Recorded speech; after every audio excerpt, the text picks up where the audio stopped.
And for some of our competitors here today, this is technically their 6th lobby of the day, MDF. This is where you could expect things like mental fatigue to really start to break down some of these players. But again, that's part of the beauty of competitive, is watching as these teams manage to power through and adapt and overcome every single phase of stress and pressure that comes their way. Nakwin and Blake, great last game, coming on in. They have their draw spot to themselves, so all things looking sunny. So we jump on over to Illusion and Cash here. Curtis and Eshu did win the fight just last game. We talked about some of these early game battles having to be decided of whether or not it really means something to you. And look, Cash and company are like, hey, all right, you know what? We don't want to throw our game away. We need this more than Furtus and Eshu. Obviously, they got to survive the drop last time, and we don't have that luxury to take this fight right now. Furtus and Eshu definitely going to be pretty happy about that one. Slightly different story here, though, for Justin, Moo, Walty, Skater. Walty 100% wants this engagement. So they're going to take full advantage of some of these barrels. Get a little bit of shield. Slot barrel especially. Now they've got a little bit of extra momentum here as they keep trying to see if they can find an angle to aggress while simultaneously making sure to loot up inside this building here. Down by Research Rock.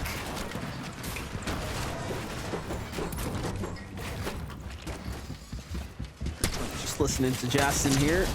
And there it is. Opens up, finds attack, but then gets punished. What was that? Unfortunately, it does not get the headshot on the opening tag there. And Walty is left to turn this all around and clutch that up somehow. I don't know how Justin failed to box up Sky the first time, but those kind of things do happen when the pressure's on. And just like that, if you get sent back to the lobby now, your run's over.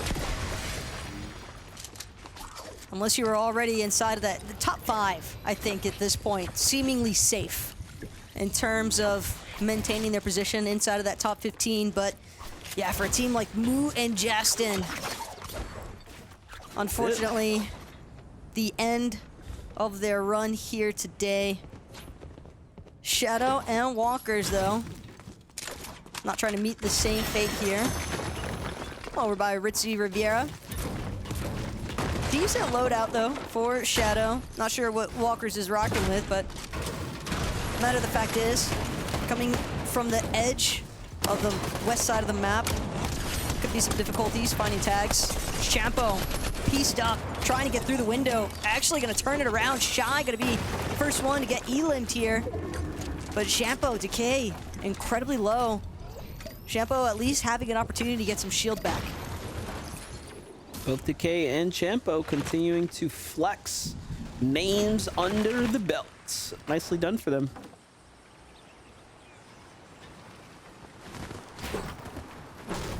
Bacon and TK now.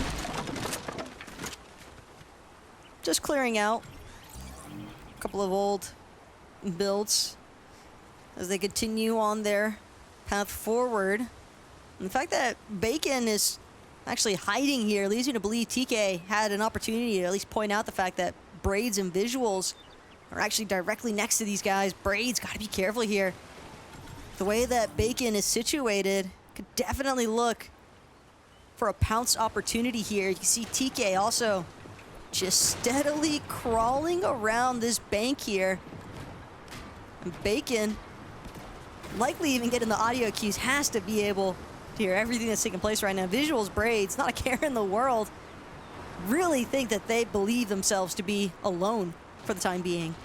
Could you imagine if Bacon could truly go prone in Fortnite? Like, just really crawling Covered by the grass. The bank, yeah, it'd be insane. Wouldn't put it past Fortnite eventually, but for now, one can dream. Visitors and Braids have no idea what's happening right now. Danger awaits. TK doesn't find the opportunity he was looking for, but he had one, and I'm sure now he's not probably excited that he hesitated for the second there. Brycx jumps into the mix. Okay, he gets a couple tags, he cuts them off, gets on top, and they're going to commit the resources. So this tells us they are likely going to look to finish this fight. Now, this is risky. If they get the 2 elims, they all but make it to top 15. If they get taken out now, they're on the bubble. Their lives and tournament runs are on the line. So how much heart do Bacon and TK have? How good do they feel about this battle? Clearly not good enough. So they disengage out. Almost surprised that TK and Bacon weren't able to look for a better conversion there in terms of looking for a knock or an elimination, but sometimes that's just how the cookie crumbles. It's now tuning back in. Shadow, Walkers, Rokane incredibly low. Just barely managing to hold on for the time being here. Shadow, though, continuing to pressure on one side of his box. Walkers on the other side of Rokane's builds. And now, Walkers fully recognize the fact Rokane just doesn't have anything left in the tank, and that's going to be one more elimination, add to the tally. Have to assume Revised was the other one that Walkers was able to secure, and it's all because of this, right here, Forecast Tower.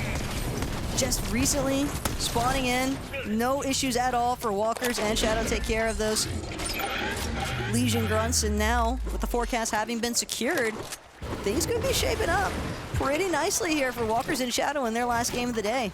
Yep, and the 8 points to give them that little, you know, little leg to stand on there. Very, very big change of events for them right now. That might be the difference maker for grand finals right there.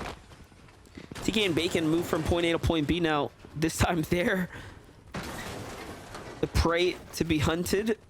Diego and G Money are just looking for a chance, just looking for an opportunity, but I think Diego's making a little too much noise. Likely they've given up the surprise element. Yep, they knew where he was. He turned tail, gets on out of there. You can almost sense the paranoia, though, in Diego when he's there trying to lurk, trying to get a surprise attack opportunity onto TK and Bacon, but the constant checking of his backside angle, since he didn't have G Money to give him direct coverage. For a moment, it looked like TK and Bacon were going to get a taste of their own medicine as far as the ninja tactics are concerned, but still no sneak attacks having proven to be successful just yet for teams in this lobby, at least not that what we've seen so far.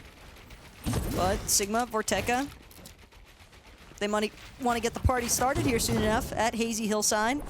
Gonna opt for a little crash pad rotation into some of the buildings here. Just trying to collect any sort of materials or resources that might not have been picked up by any of the teams that were already situated here. Back on over to Plur here. Ooh, big tags coming from Aaron up above.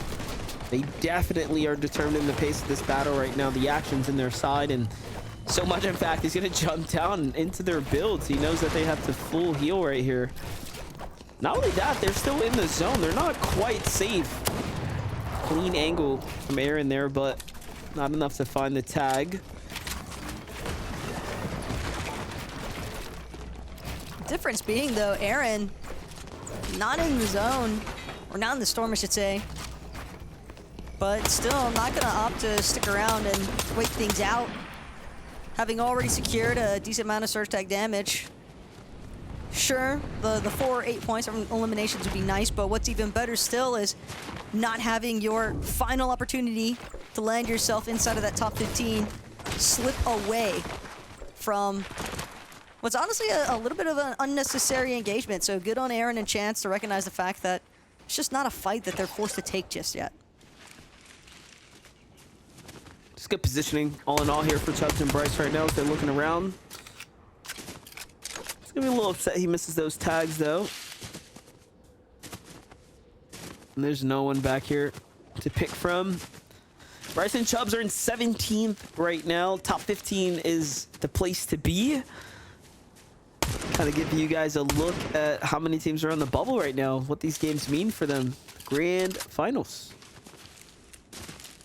for Bryce and Chubs as well. As you had just noted, MDF, Chubs probably unhappy with the fact he wasn't able to find any of those search tags because, again, just wants to put himself into the best possible situation and is focused exclusively on positioning. And you're not going to find many opportunities, players exposing themselves super often. So if you see a chance to grab some tags, don't really have much choice but to try and opt for it. But if you come up unsuccessful, Bryce and Chubs also maybe recognizing the fact they're just a little bit too far away to try and opt for that rotate on their cache. Agent Jeff, Oliver OG, sizing up TK and Bacon right now. It's gonna be a really good fight to break out between the two. There's the leaderboard to give us 4th and 7. 7th? Not quite safe. 4th, I'd give 108 points a solid shake that they're in the top 15. So this is going to be a potentially good fight where Oliver OG and Agent Jeff, I think, know that they really don't have much to lose right now. Which is pretty intimidating if you think about it. For some of these other teams, you've got, or at least I definitely believe that these teams are for sure checking the leaderboards in between each of these lobbies, and when you don't see your name inside of that top 5, but you recognize all the duos that are outside of it with you, yeah, good reasoning behind TK and Bacon there to want to play things a little bit more cautiously, not just go jumping into Agent Jeff and Oliver OG's builds. But Ignali, Creon, this is a team we've seen for back-to-back lobbies now, taking advantage of the forecast tower that's southeast of Reckless Railways. Curious if they were able to secure it again this game. Suppose time will tell, and the routing of their rotations. But don't get caught standing, Tex. Just no idea of what kind of fate awaited him. Ignali with a massive headshot there on the Reaper sniper. And yeah, that's going to be the immediate collapse. Creon, Ignali, more than happy at the refresh they just managed to secure. And a full 275 as well for carrying the bodies, so they know exactly what they're doing right now. They've set themselves up for success this game already. That's it, and now we're punching our way halfway through to the finish line here. So we're just getting to the back end of this early game now. Creeping Hades trying to go for the Rift Island as well. Joined this several amount of teams that are up top here. It's always the teams that are in shambles too, right? They really need the Brit. Such a great find here. All depends though, because again, a lot of teams currently wanting to get more than just materials. They want eliminations. They want damage as well if they can't find those elims. So for the teams that are kind of just hovering around Rift Island right now, trying to take advantage of farming out some mats, gotta be careful. There's Chubs and Bryce opting to look down off of the Rift Island. Team boxed up just slightly north from where Chubs is currently at, but neither side going to be able to exchange any damage so far.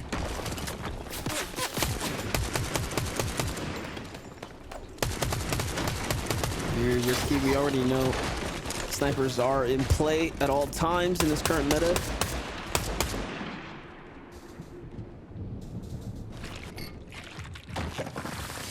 Nerface and Curly are going to be the teams to secure the cache here. Just realized a little touch there. FNC's flags on the Rift Island. Did you know that? Actually, just not realizing that as well. No. Like, that was pretty cool, I'm not gonna lie. Hold up. Can we get more like in-game branding like that? It's actually sick. Anyways. We're definitely a couple of fans at least. Yeah, definitely. It's the subtle details, you know? Just little things.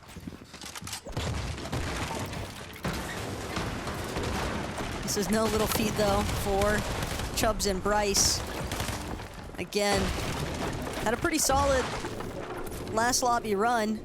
off of Chubs' solo clutch, but don't want to become dependent on those solo clutch type scenarios. As Blake, Macwood, again, they survived their off spawn. Granted, they were alone at the Marigold, but now just gonna take advantage some of those rifts at the bottom of Rift Island to go for this big rotate.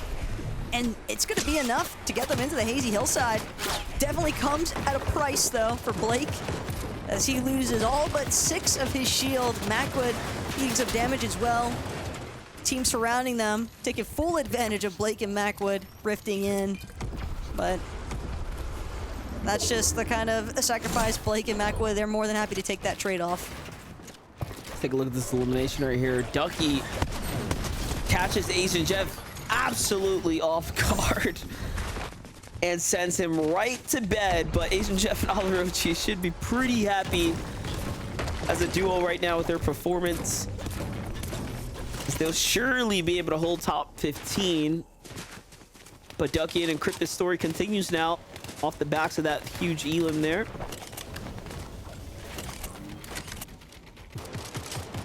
Ducky just ramping up while Encrypted looks to take an approach from a slightly lower position here. Ducky, small tag into his shields, but with a full Flowberry Fizz, the real concern is just not pulling the attention of the rest of the lobby here. Ducky and Encrypted could definitely utilize a refresh for some hard mats. They don't have that much material to work with for this mid game. There they have it. They're setting up the crash pad on out. Braids and Visuals on the other side here also have to get a move on. Just look at this zone here. A lot of players found themselves having to cross this water here shortly. And the surge is active right here. Braids and Visuals are underneath it. They thought there was a team behind that wall, but Creep and Hades have distanced themselves a fair bit away. This might not be a spot that they want to stick around in for much longer, but what they can do about it, sitting idle here a little too long now. Problem as well that's just surfaced for Visuals and Braids is that teams nearby inside of Hazy Hillside likely heard those shields getting cracked. And you can see Hades and Creep, they're trying to make their way from where or into the direction that they heard that shield break happen. But it seems like Braids and Visuals just staying crouched, staying hidden. It's gonna do the trick here, but again, Braids, Visuals, they could look for a power play opportunity here. They've got to be precise. They've got to be quick and connect with these shots because they're still below that damage threshold. Yeah, they're going to be one of the last to rotate now, so unfortunately they don't find any tags. Hoping to get some teams moving there, but no one crossed in front of them. Visuals finds one right here, though. Ignalized duo of Creon. Creon's on the run right now, skating his way out of the boxes, very slippery. Good tags here on Teoxy, but that's not enough. Making progress as they catch flow there amongst the server chaos. And that's 3 big pops. All right, well, that's enough to go ahead and put them right in the game now. That just brought a little bit of breath of life into this game here for Braids and Visuals. Keep in mind, they still have to be able to actually expend these resources. Doesn't do them much good if they get elimed after securing these goods. It's gonna be the shield potions that Braids opts to utilize first, and then the med kit. But Braids actually a little bit isolated compared to the rest of the congestion that's building at the lower side of Hazy Hillside. Yeah, there's a lot going on here. And this is going to be some pretty crazy terrain as we start getting to the end game here, but this is it. Teams that start to fall now lose their chance at the grand finals if you're not somewhere at the top of the point threshold. Otherwise, you leave it up to chance. For Bacon and TK, they're doing a great job so far. The placements are just around the corner now. This is where things start to get super serious here. For Bacon and TK too, they just don't have a lot. This is a tough spot to be in, and TK jumps down and gets One pumped immediately. Just huge mistakes being made there as they jump into unknown territory.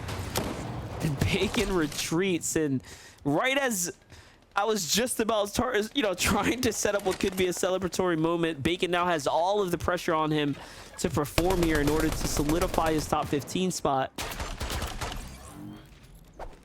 But that's the problem when you're trying to actually slide down this mountain face. You pull up next to builds that aren't yours. Curly more than happy to take full advantage of that as well. Might have been some surge damage that was needed as well. So we'll see if that is going to be able to extend Curly and his teammates' run here. This final match is now. We're still here with Chubs and Brycx. Content to kind of just stay in their builds for the time being. Not really in a rush. And that damage threshold definitely looking plenty healthy in comparison to some other players in the lobby. But Walkers and Shadow, they don't care about how much damage they have. They just want to prevent these other teams that are struggling more towards the mid-tier area of this mountain. And Scented, Tahi, under some serious pressure right now. Builds getting absolutely depleted, one after the other. This is jokes. Scented and Tahi are just in the corner, going through all their mats, from metal down to brick, now to wood, and it's all to the hands of Walkers and Shadow, who kind of set up the lobby focus there. They're somehow still standing. Look at this, now forced to fight out of this corner. Back down, but hasn't given up yet. You got to respect Tahi and Scented here, and they actually find elimination for their troubles. There goes the refresh that they were desperately needing to pick up here. And we might just be seeing the Tahi Grand Finals clutch right now coming out of him. Diego, meanwhile, we jump in, catch a glimpse of the 290 headshot. C puts a player down off in the distance there. It's Nexi, catches the unfortunate bullet.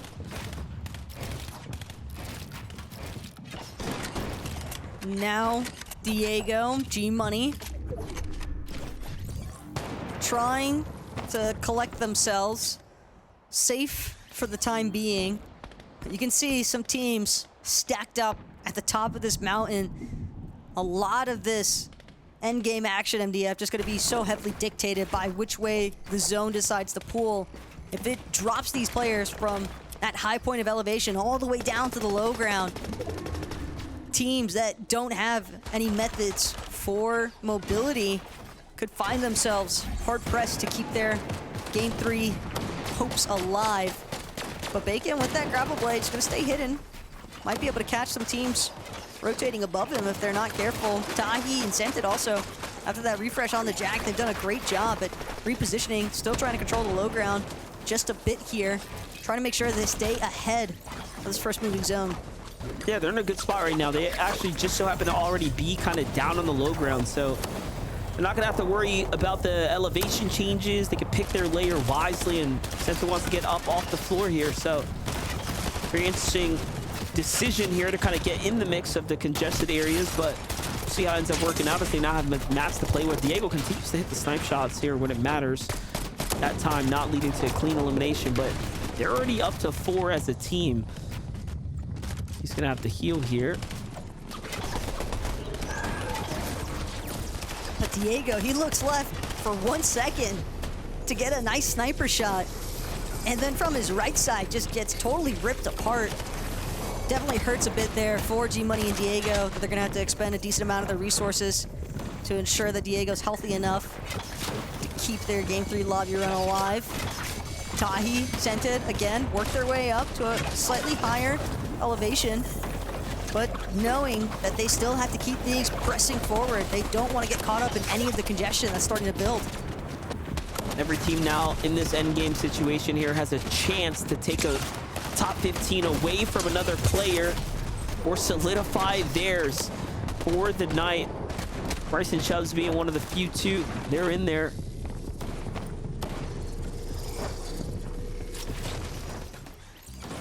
Meanwhile, high ground, Ponder and Vegas trying to win this game here, Taco. Again, even if they have height though, doesn't necessarily guarantee success.